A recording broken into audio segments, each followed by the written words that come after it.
All right, let's dive in to one of the most powerful chapters of the Bhagavad Gita. It's called the Royal Secret, and for good reason.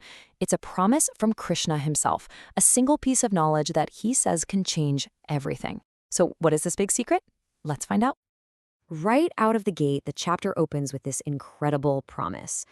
But there's a condition. Krishna tells Arjuna, because you're not envious, I'm going to share this with you. So what does that tell us? It tells us that our own mindset, our own readiness, determines what we can actually receive.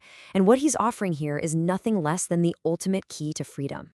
So, first things first, let's talk about this promise.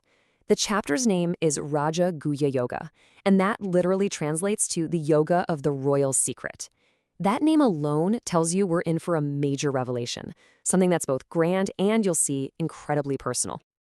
Now get this. This knowledge is called the king of all knowledge, the deepest of all secrets. But notice the twist right there in the definition. It's also simple to practice. And that's the real kicker, isn't it? The most profound truth in the entire universe is being presented as something totally accessible, something any of us can actually do. Okay, now we start to peel back the first layer of the secret, and it's a bit of a mind bender. Krishna explains his relationship with the universe, and it's basically the idea of being in the world but not of it, just on a cosmic scale. He starts by saying his unmanifest form, the part of him we can't see or touch, is everywhere. It pervades the entire cosmos. Think of it like the silent, invisible energy that holds everything together, woven into every single atom. And building on that, he says he's the ultimate foundation. Every single living thing, from the tiniest microbe to the biggest star, is resting in him. He's the ground beneath our feet, cosmically speaking, the ultimate sustainer. And boom, here's the paradox. This is a crucial twist. While everything in the universe is supported by him, he's not supported by it. He's completely independent, totally untouched and unaffected by all the creations that exist within him. Now, that is a pretty abstract idea, right? So Krishna gives us this beautiful analogy to help us wrap our heads around it. Think about the wind and the sky. The wind is always moving through the sky, right? Sometimes it's a gentle breeze, sometimes it's a hurricane. But the sky itself, it's never changed by the wind. It's not scarred by it. It just holds the space for the wind to be. That, he says, is how he relates to the universe. And this detachment isn't just about day-to-day stuff. We're talking cosmic timescales here. At the end of a cosmic age, a kalpa, everything gets drawn back into him. And then, at the start of a new one, he manifests it all again. It's like he's the director of this huge cosmic play, but he's not bound by the script. So if that's the nature of reality, where do we fit into all of this? Well, Krishna says this cosmic truth presents us with a really fundamental choice. We either see this reality for what it is and become a great soul, or we don't. And he lays it out pretty clearly. On one side, you've got the Muda, the ignorant. They only see the surface of things. They might even mock the idea of the divine. And because of that, their actions and hopes don't really lead anywhere meaningful. But then you have the Mahatmas, the great souls. They see deeper. They get it. They recognize the divine as the source of everything, and they dedicate their lives to that truth. This brings us right to the heart of the royal secret. So, if the great souls worship the divine, what does that actually look like?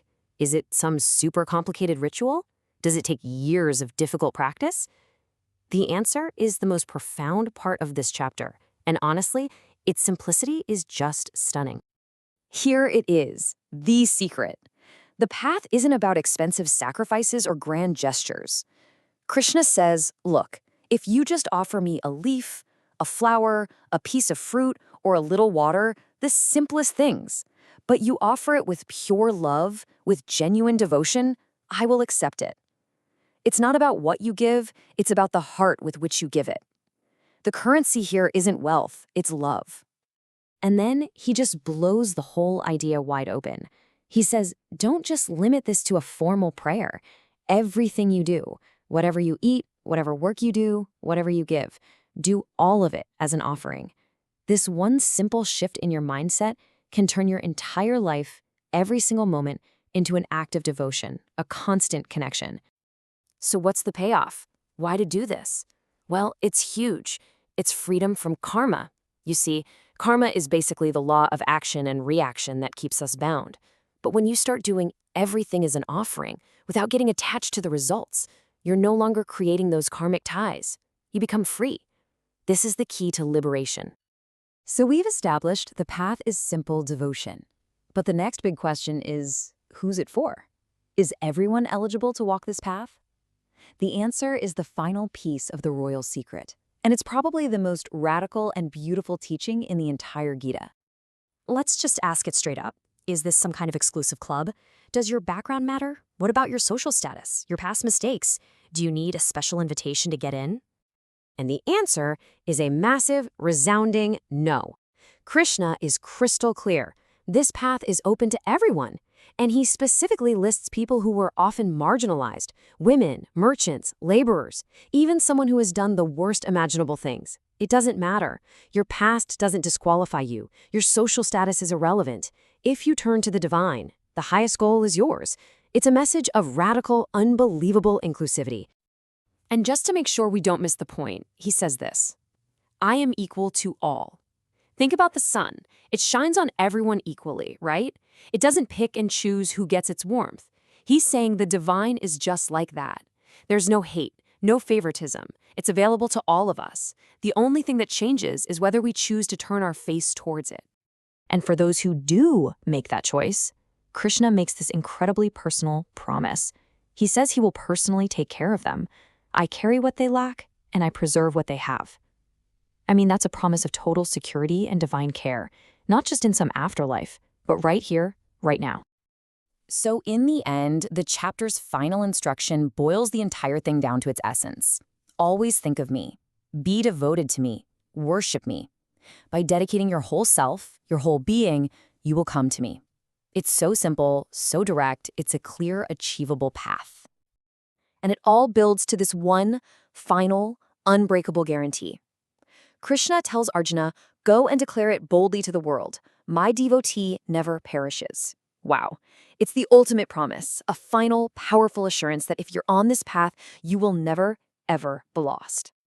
Which leaves us with just one final thought to chew on. If this path is so simple, so direct, and so open to absolutely everyone, then why on earth is it called the royal secret? Well, maybe the secret isn't that the knowledge is hidden from us. Maybe the real secret is that it's hidden in plain sight, and in our search for complicated answers, we just overlook the profound power of simple, loving devotion.